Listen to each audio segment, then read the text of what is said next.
All right. So, what do monthly child tax credits, stimulus checks throughout the coronavirus, and Andrew Yang in the 2020 Democratic primary all have in common? Well, they're all related to the idea of universal basic income. In this presentation, I will first give my opinion on universal basic income. Second, I will go over the key definition that you will need to know to understand the subject.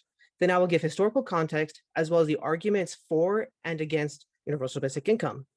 Now, personally, I am in favor of universal basic income.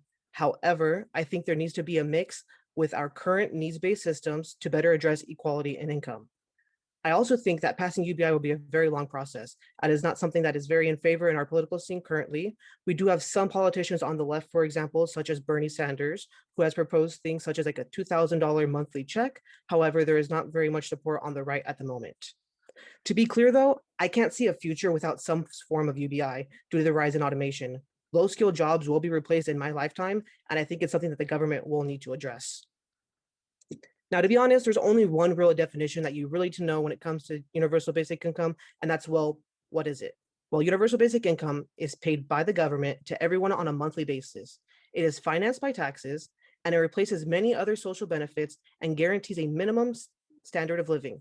However, it has no variation depending on whether or not you are working, and it allows people to keep money earned from all other sources, including their jobs. So this means that it does not discriminate whether you're making 100K, 50K, no matter what, you will receive the same benefits. One thing I do want to talk about before I get into this historical context, though, is not all forms of UBI match that perfect definition. While that definition is true for like a true UBI, there are forms of UBI such as our stimulus check, which has had payment gaps depending on how much, like a cutoff for high individual income earners. So that is not a true form of UBI, but it is still a form of UBI. So now let's get into some historical context.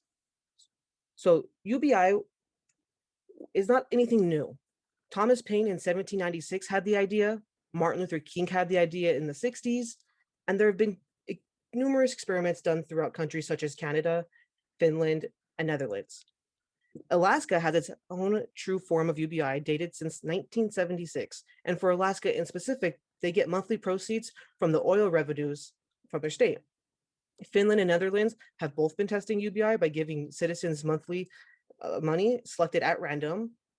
And we've also had, like I said, the two couple of UBIs that aren't true UBIs, like our most recent, we've had 3 stimulus checks, as well as in our most recent package, we passed a monthly child tax credit, which would give families with children, I believe, $200 or $300 a month.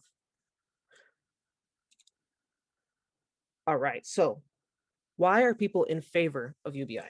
Well, there's a lot of reasons, but I'm only going to go over these 3 big reasons as I found them to be the most important. First, it promotes equality in wealth. Second is that it creates better working conditions. And third is it future-proofs the economy. However, there are also 3 big reasons as people can be opposed to it. It can create disincentives for people to work, and it might not necessarily target those who need it the most, which is very interesting to me because it goes directly against the first thing of promoting equality and wealth. However, it is also very expensive to implement universal basic income. Now I'm going to be talking about the side that is in favor for UBI. First, let's talk about the equality in wealth. The reason for this is that 1 in 5 US moms and dads are stay-at-home parents. This means they are not seeing any benefits from things such as unemployment, and raising a child is one of the most important things you can do at all in our society, and we're not really recognizing them as being important. So what UBI does is it doesn't discriminate based off whether or not you're working. So those stay-at-home parents will also still be receiving a wage and helping support that family. Second, it can create better working conditions. And what I mean by this is it gives the worker a little bit of bargaining power. So for example, let's say you work at a job that maybe you're working, 40, 50, 60 hours, the conditions aren't great, you're always stressed out, you're always tired. Well, if you were getting some base level support from the government, it gives you a little bit of bargaining power with that employer to say, hey, look, I need to have, X and so hours, we need to be treated this way, that way. And if they don't, you at least have a safety net to help fall back on in case things go wrong. The third reason is the most important reason, and this is actually what got me into the idea of UBI, is that UBI will help future-proof the economy. Now, according to The Guardian, the explosion of robotics will automate between a quarter and a third of all current jobs in the Western world within 20 years. And honestly, if a third of people go out of work, we wouldn't have enough jobs to support them. Now let's talk about the opposing sides. The first major flaw was actually something we have actually seen live going on right now as we speak, as we're getting to this stable point slash maybe even closing point in the coronavirus story.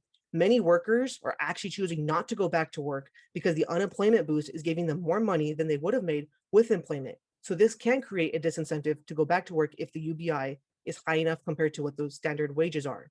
I can personally attest for this because this year in 2020, actually, I think I made more money than any other year because I'm a part-time worker in the food industry. So I haven't had a job since the coronavirus started, but I've been making more money due to that unemployment boost. So I can understand people maybe not wanting to go back to work because they're making more money without it.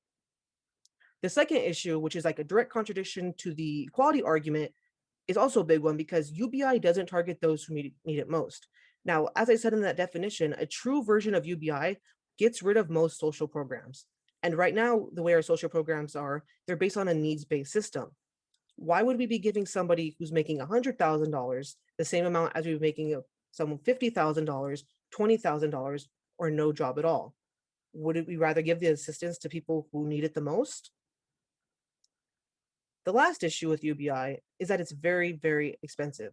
According to Business Insider, just enacting a UBI of $10,000 a year per adult would cost $2.5 trillion.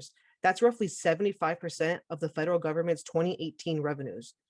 So roughly, it is going to cost a lot of money. Okay, so where do we go from here? First, I think there's more evidence in support of UBI than against it. Even when I was doing my own research, I had to dig deeper for the cons of UBI than I had to go for the pros. However, despite that, we are still far, far off from getting UBI implemented. Our political sphere just isn't ready to accept it. However, automation will create the need for UBI. Automation is inevitable. There are industries that will save trillions of dollars a year in automating, and there won't be enough jobs in the economy to support those who will be out of work. If this does happen, well, then how will people work? That's the big question people are going to ask is, okay, so what? Do we just keep people money for doing nothing? Well, I don't think it's exactly that easy. I think the solution is to treat it similar to how the South Korean military operates. So for those who don't know, the way that works is every adult has to do a mandatory set amount of years in the Korean military. And I think that's how we're going to operate in the real world with work. So maybe every adult has to do 10, 15, 20 years of work at a specific type of job. And then for the rest of their lives, the rest of their time, they're either in the military or they're doing stuff at school, hobbies, more of the arts, child raising, etc. That is why I'm in support of UBI, and I believe that there's very strong support that UBI is inevitable. Thank you for listening to my presentation.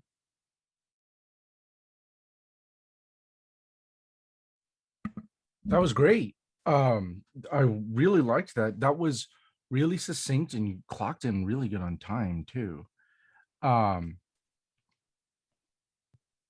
And you were detailed without getting into the weeds. You were direct in terms of getting your definitions down. I like your historical context, and your intro was fantastic. I liked that. That was a good hook. Honestly, I don't really have a lot of notes. It was really well done. It was put together well. You know your stuff, and your conversational style was very approachable and very well done. Naturally, of course, because the paper's longer, you can put just more detail and evidence into it, but the structure of the paper in and of itself is fantastic. I think that's really, really good. I think you can start writing your final. I think you're great. Thank you. Okay. Awesome. Other than that, hey, take the rest of the day off. All right. Thank you. It's really good. Hey, take Appreciate care. it. Thank you. Likewise.